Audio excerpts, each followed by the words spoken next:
This is Norway's Prime Minister Erna Solberg asking the country to stop shaking hands to reduce the spread of COVID-19. Makes sense. But as soon as she finishes her speech, what happens? She goes for the hand. Come on. And others have made this mistake too, like Angela Merkel and the Dutch Prime Minister, Mark Rutte. Now, politicians contradicting themselves, not exactly a story, but I think there's something else going on here. I think there's a very good reason why we can't help but shake hands. During the pandemic, we've heard about the essentials: groceries, walking, tigers. I want to talk about everything else, what we've deemed the non-essentials.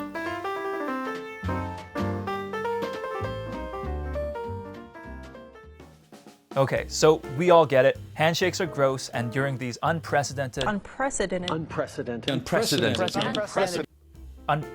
times, not shaking hands is a very good idea. In fact, many have suggested that this pandemic might be the end, the death of the handshake.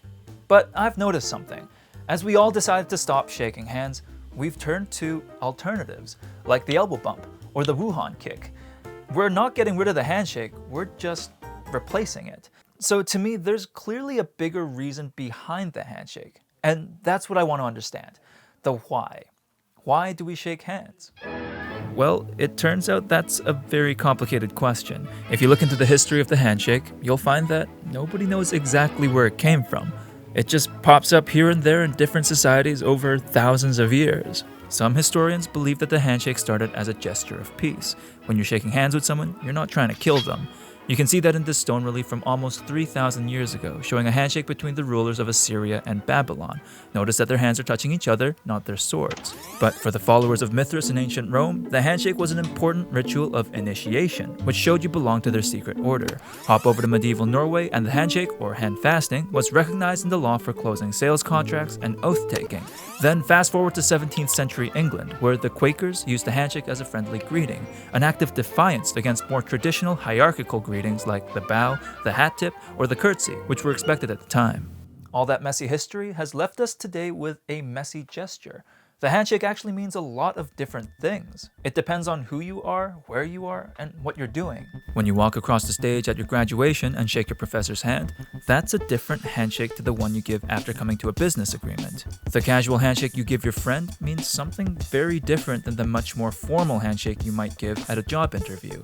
It's like a body language chameleon. A version of the handshake exists for just about any social situation. And the handshake isn't just versatile, it clearly holds a lot of significance. It can be ceremonial and very symbolic. We expect our world leaders to do it, our athletes. It marks historic events, partnerships, peace, and way too many photo shoots.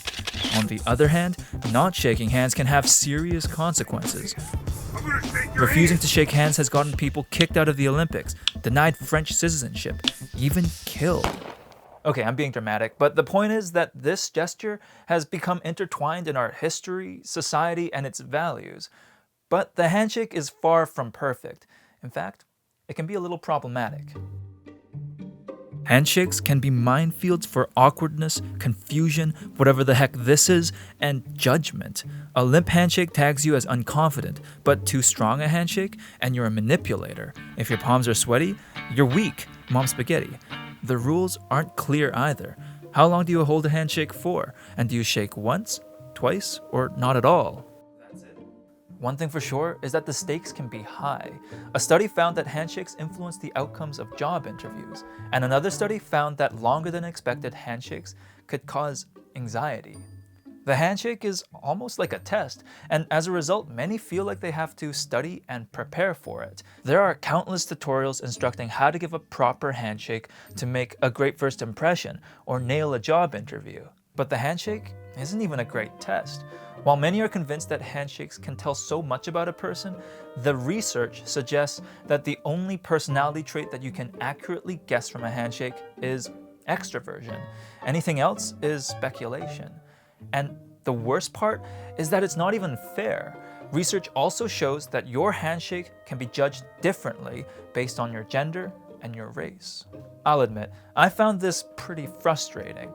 I mean, we have a complicated gesture that's supposed to say so much, but often leads us to misunderstand each other. And oh yeah, is spreading germs. Is all this messy, icky physical stuff all that necessary? Why can't we use, oh, I don't know, our words? But for better or for worse, that's just not how the world works. In reality, we don't just listen to our words. We can't help it. When I meet you in person, I'm reading your face, your body language, noticing the tone of your voice, and even the silent pauses in our conversation. Humans are perceptive. In fact, it's estimated that words make up as little as 30% of our communication. The rest is everything else. But all that nonverbal communication is very complex and inconsistent. I tried looking into this. There are fields of study dedicated to body language, touch, eye movement, proximity, tone of voice, even timing. And these expressions vary by person, by culture, by gender, by so many different things. For me, it was borderline overwhelming.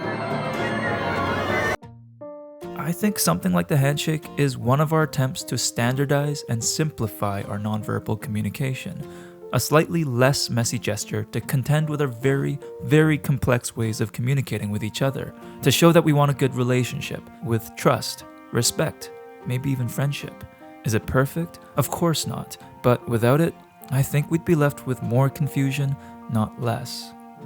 During this pandemic, we're reconsidering a lot of things, but let's not throw out the baby with the bathwater here.